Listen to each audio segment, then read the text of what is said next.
Hello, Psych2Goers, welcome back. Okay, so a highly sensitive person, or HSP, isn't just someone who's really sensitive, but rather someone with a heightened central nervous system that causes them to be more physically and emotionally responsive to certain stimuli, or the things in their surroundings. HSPs are attentive, empathetic, and creative. However, just like anyone else, HSPs also have some negative traits as well. Keep in mind that this video serves as a general guidance purely for educational purposes and is not to be taken as a substitute for professional advice or assistance or as an attack on your character. But with that said, here are some of the more negative traits of highly sensitive people. Number 1, HSPs are critical. Being so in tune with their thoughts and feelings makes HSPs pensive, deep thinkers, but it can also cause them to be or seem critical towards others and even towards themselves. Generally, being critical isn't something HSPs purposefully or intentionally do. Because of their constant pondering and deep processing of information, they easily form different ideas and opinions in their head, which they might choose to voice in response to someone else's different ideas or opinions. As for criticism aimed at themselves, through all the time HSPs spend reflecting and replaying memories in their heads, it can be very easy for them to criticize themselves for mistakes they've made or past actions they now regret. Doing so can involve negative self-talk and berating thoughts like, I should have done this instead, or how stupid of me to do that.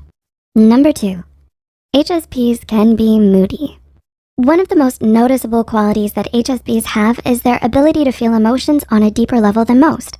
While a non-HSP might not get too giddy over seeing a butterfly, an HSP might find themselves in awe because its color is unique, or feel nostalgic because it reminds them of ones they used to see a lot during their childhood.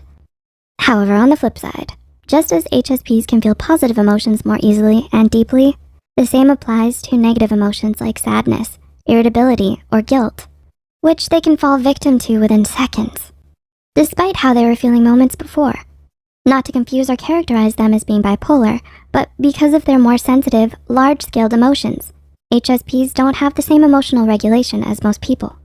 Number 3, HSPs are emotional sponges. HSPs are people who are very emotionally responsive to their environment and surroundings, which includes other people's emotions as well. Whether it's dealing with a boss that woke up on the wrong side of the bed or even simply being around someone in a particularly bad mood, other people's emotions can rub off on HSPs and turn their mood sour as well. This can be quite inconvenient and frustrating for HSPs because it can completely ruin a good day. This quality of being emotionally absorbent ties in with their tendency to have quick changes in mood, as other people's emotions can play a huge part in dictating an HSP's current mood. Number 4, HSPs are easily overwhelmed. Another weakness HSPs face due to their sensitivity is that they're more prone to feeling overwhelmed in situations. These feelings can be caused by common, everyday occurrences like loud noises, receiving a large workload, and even just being in a messy room. Small stimuli like this can set off receptors in an HSP's brain and become triggers for their stress, making them feel mentally and even physically drained. Signs of becoming overwhelmed include a loss of concentration, panic, a short temper, and headaches. Feeling overwhelmed isn't always a storm that's quick to pass for an HSP, and it can become a bigger problem when it disrupts productivity at school or work. As a result, this change in pace for an HSP can lead to feelings of inadequacy and guilt for not being able to focus or function as well as they want to, and can even lead to burnout. Number 5, HSPs can have difficulty setting boundaries. Setting boundaries in any relationship is a must. Whether it's our friendships or our romantic partner, boundaries allow us to draw the line between what actions we are and aren't comfortable with from other people. However, for HSPs, some may have difficulty setting and maintaining boundaries. This is because HSPs are considerate, but sometimes too much for their own good. They're wary of other people's emotions and are the type of people that wouldn't want to put others in uncomfortable situations or hurt them by speaking up about certain actions they do. As a result, they may choose to sweep these actions under the rug and avoid confronting other people's behavior in order to keep the peace. Keeping quiet about these problems can result in tension within the relationship, an HSP being taken advantage of, and can lead to future arguments in the relationship if their current concerns eventually evolve into bigger problems. And number 6, HSPs can be insecure over their sensitivity. We all know what it's like to be insecure.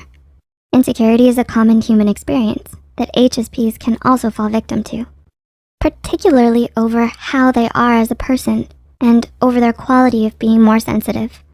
In short, HSPs can struggle with insecurity for being a highly sensitive person.